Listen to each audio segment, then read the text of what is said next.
चोट लगना आम बात है, बट अगर चोट जख्म में बदल जाती है तो थोड़ा टेंशन आता है। क्या होता है चोट लगने पर जख्म बनना, और जख्म अगर ज़्यादा गहरी होती है तो क्या करना पड़ता है? आज हम बात करने वाले हैं इसी टॉपिक के बारे में।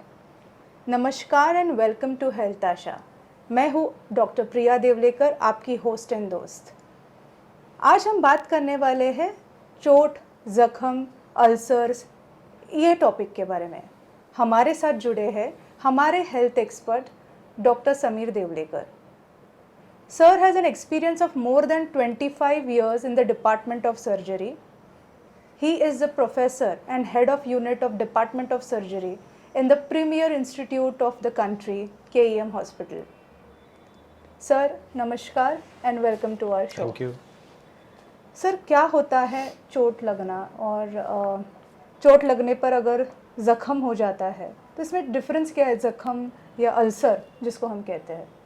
ठीक है, देखिए पहली बात तो हमको ये समझना चाहिए कि जिसको हम लोग अल्सर बोलते हैं वो होता क्या है, जख्म क्या होती है, कट वुंड्स क्या होते हैं। देखिए कोई भी अगर भारी चीज़ की वजह से हमारे स्किन को डैमेज हो जाता है या फिर इंजरी हो जाती है तो उसकी वजह से जो अल्सर हमको डेवलप होता है उसको बोलते हैं जख्म या फिर कट वुंड। अल्सर जो होता है वो बेसिकली अंदरूनी इंजरी की वजह से या फिर अंदरूनी बीमारी की वजह से हो जाता है। फॉर एग्जांपल अगर हमको एब्सेस है, अगर वो खुद से रप्चर हो जाता है तो उसकी वजह से अल्सर फॉर्म होता है। पस, जैसे पस जिसको पस बोलते हैं। जो लोग डायबिटीज़ है उनमें गैंग्रीन के प्रमाण ज़्यादा होते हैं, तो अगर गैंग्रीन की वजह से अगर वहाँ पे अल्सर होता है और या फिर जख्म होता है उसको हम लोग अल्सर बोलते हैं। किसी का अगर ब्लड सप्लाई ठीक नहीं है तो उसकी वजह से जो जख्म बनता है उसको अल्सर बोलते हैं। तो वुंड और अल्सर इसका डिफरेंशिएट करना बहुत ज़रूरी है। वुंड मतलब क्या कि किसी भी एक्सटर्नल चीज़ की वजह से अगर आपका शरीर में इंजरी हो जाता है तो उसको बोलते हैं वुंड। वो जो इंजरी है या तो सेल्फ इन्फ्लिक्टेड होती है, मतलब आपने खुद से, फॉर एग्जांपल सुसाइडल टेंडेंसीज रहते हैं, अगर आपने ये खुद से किए हो, अगर किसी ने आपको चोट दिलवाई हो, किसी ने आपको मारा हो, या फिर कभी कभी एक्सीडेंट की वजह से, जो ये सब चीज़ की वजह से अगर हमको जख्म होता है तो उसको बोलते हैं वुंड। और जो अंदरूनी बीमारी की वजह से जख्म होता है उसको बोलते हैं अल्सर। ओके। क्या ये सब क्रिटिकल होता है, मतलब ये सब टेंशनदायक होता है, या वरी करने की ज़रूरत कब होती है? देखिए उसके पहले हमको जानना होगा कि जो जख्म होता है, एक्सपेशली अगर एक्सटर्नल इंजरी की वजह से अगर हमको जख्म होता है तो उसके टाइप्स क्या होते हैं। अगर हम शुरुआत करें तो सबसे मामूली जो जख्म हमको मालूम है वो होती है खरोच, जिसको हम लोग अब्रेशन बोलते हैं। तो उसके पहले हमको मालूम करना जरूरी है कि हमारे पास स्किन के दो लेयर होते हैं, एक होता है एपिडर्मिस और दूसरा होता है डर्मिस।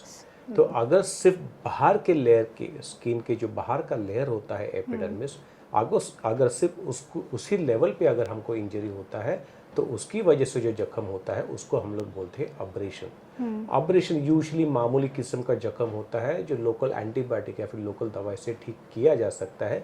उसके लिए खास दवाई लेने की या फिर गोली लेने की, एंटीबायोटिक लेने की खास ज़रूरत नहीं लगती है। दूसरे लेवल के बारे में अगर हम लोग बात करेंगे, दूसरे लेवल की इंजरी की अगर हम लोग बात करेंगे तो अगर हमारा एपिडर्मिस भी इंटैक्ट रहता है, see skin is like our protective barrier, protection के लिए। तो अगर समझो हमारा स्किन का जो बैरियर हो मेंटेन रहता है, लेकिन अगर इंजरी की वजह से स्किन के अंदर का जो लेयर है उसमें खून जमा होता है तो उसको हम लोग बोलते हैं हिमेटोमा और कंट्यूजन्स। यूजुअली इसके लिए भी अलग से कुछ खास करने का ज़रूरत नहीं रहता है। जैसे जैसे दिन जाता है वैसे ये जो हिमेटोमा है, ये इंजरी है, खुद से हील हो जाती है।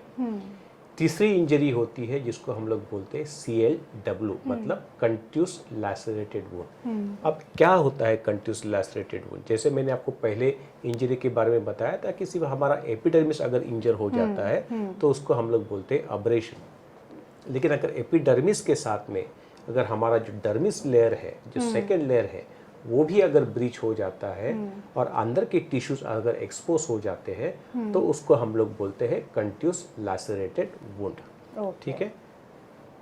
चौथा इंजरी होता है कि जिसमें CLW भी होते हैं और अंथरुनी मार भी लगता है। फॉर एग्जांपल अगर उसमें बोन फ्रैक्चर भी हो जाता है। तो जिस तरह का भी आपने सवाल किया मुझे, जिस बारे में पूछा, तो कौन से ऐसे इंजरीज है जो क्रिटिकल ग्रुप में आते हैं, तो एक्सपेशली इस प्रकार की वुंड CLW जिसमें बोन इंजरी है वो डेफिनेटली क्रिटिकल होते हैं। अब्रेशन या फिर किसी प्रकार का इंजरी अगर हमारे सर पे हो तो all injuries in the region of head are considered as critical. Okay okay. सर जख्म अगर होती है तो क्या सूचरिंग यही एक ऑप्शन होता है? देखिए, जब भी आपको जख्म होता है, जख्म तो किसी चीज़ की वजह से जब भी डॉक्टर आपको ऑपरेशन करते हैं तो एक प्रकार का इंजरी ही देते हैं या फिर कट ही देते हैं। लेकिन समझो अगर आप एक्सीडेंटली किसी चीज़ पे गिर गए हो या फिर एक्सीडेंटली आपको ग्लास इंजरी हो गया है, तो सबसे पहले तो आपको वहाँ पे कोई भी चीज़ मिले, स्पेशली अगर क्लीन ड्राई क्लॉथ रहता है तो उससे वो जख्म को दबाइए।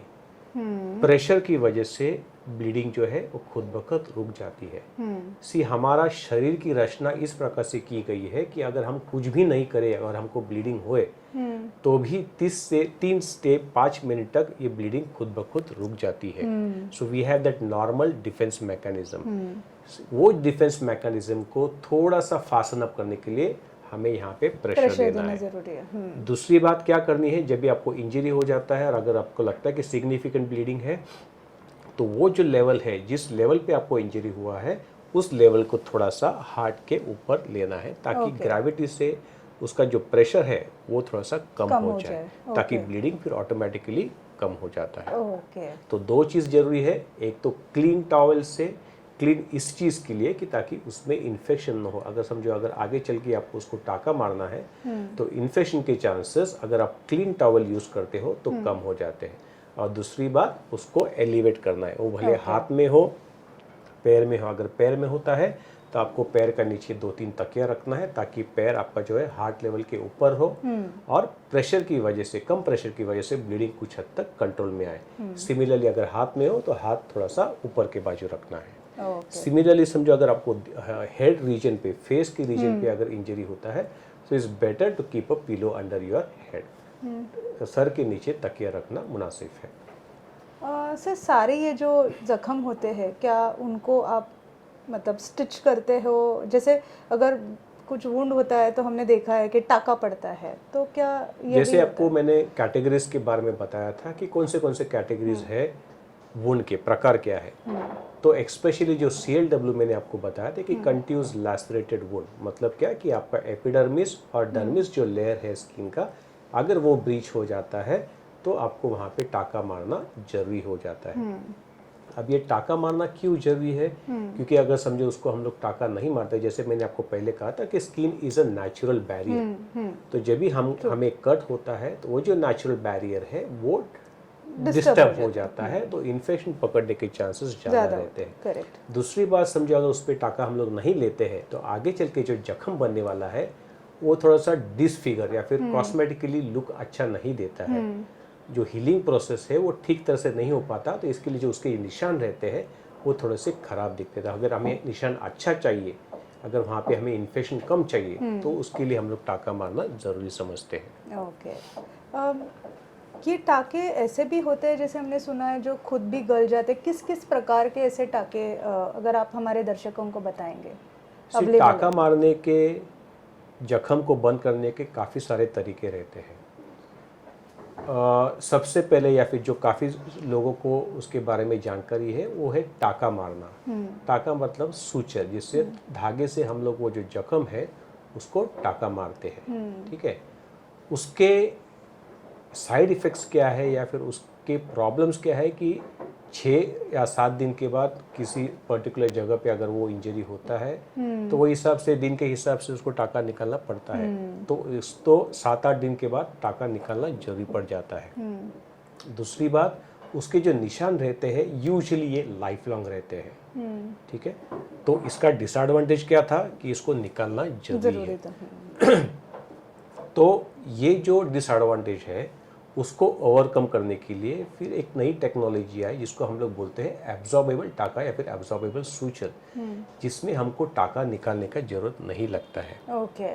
बट अभी इसका प्रॉब्लम क्या है कि इसको भले ही हम नहीं निकालते हो, लेकिन इसको जो एंड्स रहते हैं उसको कट करना जरूरी हो जाता है। ओके। और उसको भी सुन करने का, जैसे मैं आपको बोला कि कोई भी टाका अगर आप मारते हो तो उसको जो नज़दीक का एरिया रहता है उसको सुन करना जरूरी हो जाता है ताकि वो पेनलेस हो।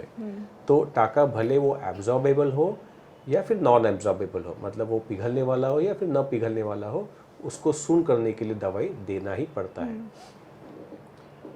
तीसरा किस्म का जो टाका रहता है उसको हम लोग बोलते हैं स्टेपलर्स। ठीक है, जो पिन के जो सूचर्स आते हैं, जो टाके आते हैं, उसको हम लोग बोलते हैं स्किन स्टेपलर्स।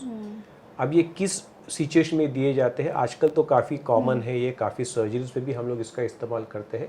लेकिन अगर आपको फास्ट सूचरिंग करना है, अगर समझो मास कैजुअलिटी है जहाँ पे काफ़ी सारे पेशेंट्स अगर कैजुअलिटी में आ जाते हैं, तो अगर हमें उनका जो प्रोसेस है जल्दी करना है टाका मारने का, तो उस वक्त हम लोग स्टेपलर का इस्तेमाल करते हैं।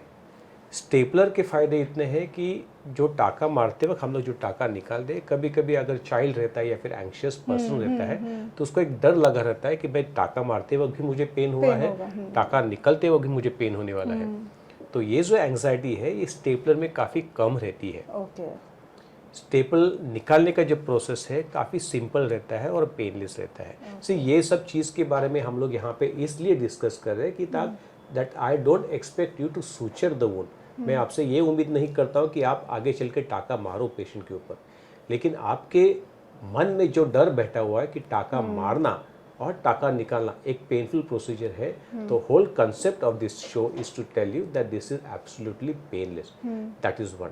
सेकेंडली, जब भी आप डॉक्टर के पास जाते हो तो ये सब चीज़ के बारे में, ये सब ऑप्शंस के बारे में आपको मालूम होना जरूरी है। To complete your question again, तो हम लोग ने अभी तक 3 चीज़ के बारे में बताया। एक जो टाका रहता है जिसको निकालने का जरूरत रहता है, दूसरा जो टाका रहता है जो एब्जॉर्बेबल रहता है, तीसरे मेथड के बारे में हम लोग डिस्कस किए जो होते हैं स्टेपलर्स। ठीक है, चौथा जो होता है जिसमें ना टाका मारा जाता है ना स्टेपल मारा जाता है, एक किस्म का एक प्रकार का ये बैंडेड रहता है। जैसे हम लोग बैंडेड लगाते हैं उसी किस्म के, समझो अगर यहाँ पे जख्म है तो जो एजेस रहते हैं जख्म के उसको नज़दीक लाया जाता है। तो इसमें ना एनेस्थीसिया की ज़रूरत रहती है और ये पेनफुल भी नहीं होता है। ठीक है, और क्विक रहता है। फिफ्थ टेक्निक है, जैसे हम लोग फेविस्टिक लगाते हैं, समझो अगर कोई चीज़ टूट जाते हैं, ठीक है, तो हम लोग वहाँ पे फेविस्टिक लगाते हैं। तो इसी किस्म का एक और डिवाइस रहता है जिसको हम लोग ग्लू बोलते हैं। ठीक है, तो ये किस्म का फेविस्टिक जैसा ही काम करता है कि अगर जख्म होता है तो वहाँ पे फेविस्टिक या फिर नॉट फेविस्टिक एग्जैक्टली, फेविस्टिक तो कोई इंस्ट्रूमेंट के लिए या फिर डिवाइस के लिए लगाया जाता है, लेकिन एक होता है ग्लू जो हम लोग जख्म के अंदर डालते रहे और जख्म फिर खुद से ठीक हो जाता है। तो ये 5 प्रकार के कॉमन मेथड्स है जो हम लोग टाका या फिर जख्म को बंद करने के लिए इस्तेमाल करते हैं। सर, आपने इतने ऑप्शंस जो बताए, क्या आप हमें थोड़ा दिखा सकते हैं हमारे दर्शकों जी को? बिल्कुल। कि क्या होता है? देखिए, मानो ये हमारा जख्म है, ठीक है, ये खुल गया है, तो इसको बंद करने के रास्ते क्या क्या है, मतलब इसको ऐसे बंद करने के रास्ते क्या क्या है? इसको टाका मारते हैं। ये जो टाका रहता है या फिर थ्रेड रहता है इसको बोलते हैं सूचर। ठीक है, सिर्फ एक चीज़ पे ध्यान रखना है कि जब कभी आप डॉक्टर के पास जाते हो तो ये जो खुला टाका रहता है उससे टाका नहीं मारना है। सी टू दैट, या फिर आपको ये ध्यान जरूरी रखना है कि ये जो टाका है ये प्रॉपर सील्ड पैक में हो। ये इसके लिए जरूरी है कि एक बार वो टाका खुल जाता है तो इसमें इन्फेक्शन बैठने के चांसेस ज़्यादा रहते हैं। तो आपको सिर्फ एक ही ध्यान रखना है कि कोई भी डॉक्टर के पास जब भी आप जाओगे और अगर आपको डॉक्टर टाका मारता है तो ये ध्यान रखना है कि ये जो टाका है ये प्रॉपर सील्ड पैक में आता है। ठीक है, खुले टाके से टाका नहीं मारना है क्योंकि उसमें इन्फेक्शन बढ़ने के चांसेस रहते हैं। अभी जिस किस्म का यहाँ पे टाका लिया है इसको 7 या 8 दिन में हम लोग टाका निकालते हैं। टाका कैसे निकालते हैं? सिर्फ इसका जो नॉट है इसको खोला जाता है and automatically the stitches come out. हाँ। ठीक है, तो ये टाका बाहर आ गया। अभी जैसे मैंने आपको बताया कि मुझे 7 दिन के बाद इसको कट करना पड़ता है या फिर निकालना पड़ता है, जो कभी कभी एंग्शियस पेशेंट में या फिर चाइल्ड में थोड़ा सा तकलीफ दे हो सकता है, तो उनमें क्या किया जाता है, इसी किस्म का टाका रहता है लेकिन वो पिघलने वाला टाका रहता है, तो उसको निकालने का जरूरत नहीं रहता है, इसलिए जो नॉट रहता है अपने आप गल जाता है, उसके सिर्फ जो एंड्स रहते हैं वो काटने पड़ते हैं। तो ये सेकंड किस्म का तरीका। थर्ड किस्म का तरीका रहता है, ये जो आपको मैंने बताया यहाँ पे, इसको बोलते हैं स्किन स्टेपलर्स। ये आपने रेगुलर पिन स्टेपल जैसे हम लोग पेपर को क्लिप मारते हैं, स्टेपल मारते हैं, उसी किस्म का तरीका इसमें इस्तेमाल किया जाता है। सो ये होते हैं स्किन स्टेपलर्स। और इसको मारने का जो तरीका है वो भी काफ़ी सिंपल है। ये होते हैं स्किन स्टेपलर्स, ठीक है। उसको सिर्फ जख्म के नज़दीक पकड़ना है हमें, ठीक है, और मार देना है, ठीक है। तो इस किस्म से वो स्टेपलर बैठ जाते हैं। और ये जो प्रोसेस है ये काफ़ी फास्ट होता है, ठीक है। तो इस किस्म से वो स्टेपलर्स बैठ जाते हैं। इसका फ़ायदा क्या है कि जब ये निकालने का वक्त आता है तो ये काफ़ी सिंपल टेक्निक होता है। अभी ये अगर कोई भी पेशेंट अगर ये औजार देखता है तो पहला उसमें डर बैठ जाता है कि अब ये पेनफुल होने वाला है, but just let me tell you, मुझे आपको ये बताना ज़रूरी है कि ये पेनलेस है, ये पेनफुल बिल्कुल नहीं है और ये फास्ट है। हमको कैसे निकालना है, सिर्फ इसके अंदर डालना है और ये निकालना है। So it's hardly a matter of 1 second, your stitches will come out.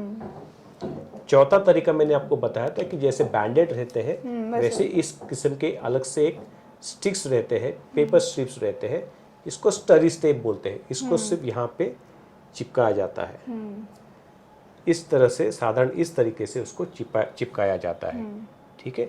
इसमें ना कोई भूल देने की ज़रूरत रहती है और ये एब्सोल्युटली पेनलेस रहता है। प्रॉब्लम क्या है कि सिर्फ जब भी आप ये लगाते हो तो सिर्फ इसके भरोसे पे आपका काम नहीं चलता है।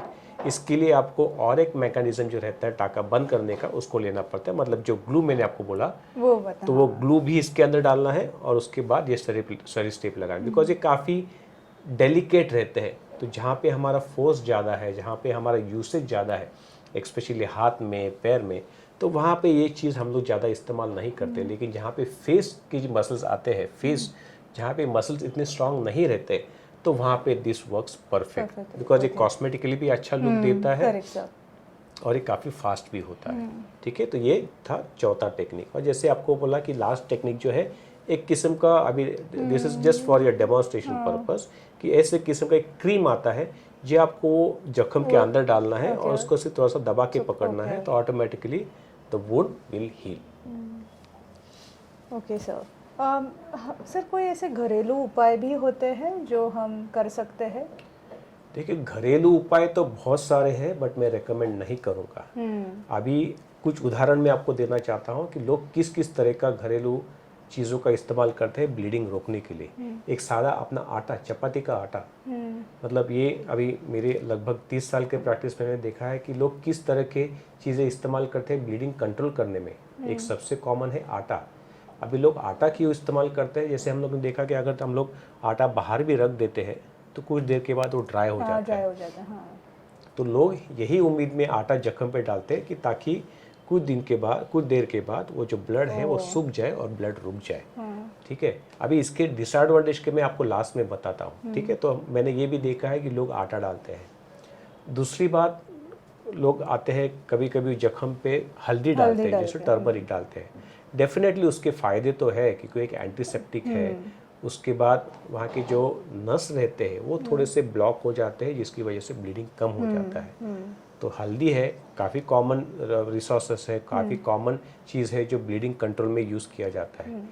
तीसरी बात आते हैं लोग चूना डाल के, जो पान तंबाकू में लोग चूना यूज़ करते हैं, तो तीसरी बात आते हैं लोग चूना डाल के।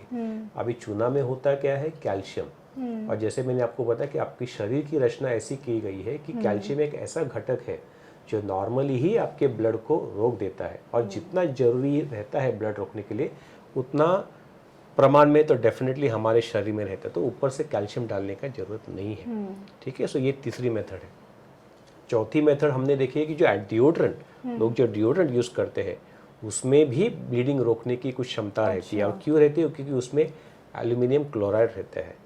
एल्यूमिनियम क्लोराइड मतलब क्या, एक प्रकार का एक वीक एसिड रहता है। तो जहाँ से वो ब्लीडिंग हो रहा है उसके जो नस रहते हैं उसको जलाते हैं तो ऑटोमेटिकली ब्लीडिंग कम हो जाता है।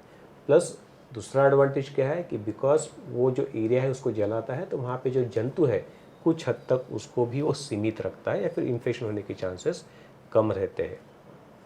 Petroleum jelly again is very common use. अगर आपने देखा रहेगा कि कोई बॉक्सर या फिर कराटे में अगर किसी को इंजरी हो जाता है तो उनके पास तो उतना समय होता नहीं है कि वो पाउट छोड़ के भी डॉक्टर के पास जाए, तो उस वक्त वो क्या लगाते हैं कि एक पेट्रोलियम जेली आता है, वो पेट्रोलियम जेली लगाते हैं। तो उससे क्या होता है कि एक किस्म का बैरियर आ जाता है और बैरियर की वजह से एक प्रकार का प्रेशर मेंटेन हो जाता है, जिसकी वजह से एक तो ब्लीडिंग कम होता है और दूसरी बात वहाँ पे इन्फेक्शन होने के चांसेस कम रहते हैं। Mouth wash is again very commonly use because उसमें अल्कोहल रहता है, अल्कोहल की मात्रा रहती है जो अगेन एक एंटीसेप्टिक की तरह से काम करती है। तो ये सब चीज़ें हैं जो हम लोग कॉमनली देखते हैं कि लोग इस्तेमाल करते हैं ब्लड रोकने के लिए। अभी इसका डिसएडवांटेज मैं बताता हूँ, क्योंकि वो जो जख्म है उसको हमें मालूम है कि आप डॉक्टर के पास जाओगे तो उसको टाका तो मारना ही है, लेकिन डॉक्टर की दिक्कत इसमें क्या आती है कि समझो अगर किसी भी प्रकार का इस्तेमाल किया गया हो तो इन्फेक्शन से बचने के लिए डॉक्टर को तो जख्म पहले साफ करना ही है।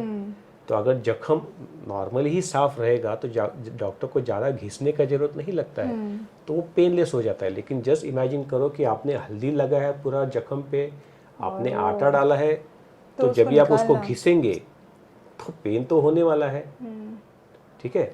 दूसरी बात क्या कि जब भी आप घिसते हो तो उससे जो ब्लीडिंग होता है, तो जो कारण था आपने उसको लगाने का कि ब्लीडिंग रोकने के लिए, जब भी आप डॉक्टर के पास जाओगे तो घिसेगा तो ब्लीडिंग वैसे भी ज़्यादा होने वाला है।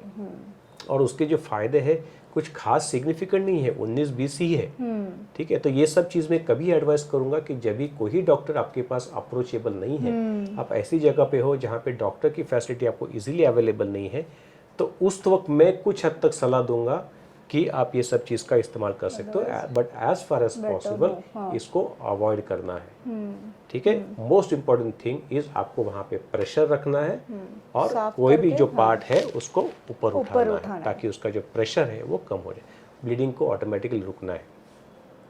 किस वक्त आप डॉक्टर के पास भागोगे कि जब भी आपको ये जख्म होता है, जब भी वहाँ से फवारा आता है, जख्म से फवारा आता है, तो ये क्या दर्शाता है कि आपकी जो मेजर नस है वो कट गई है।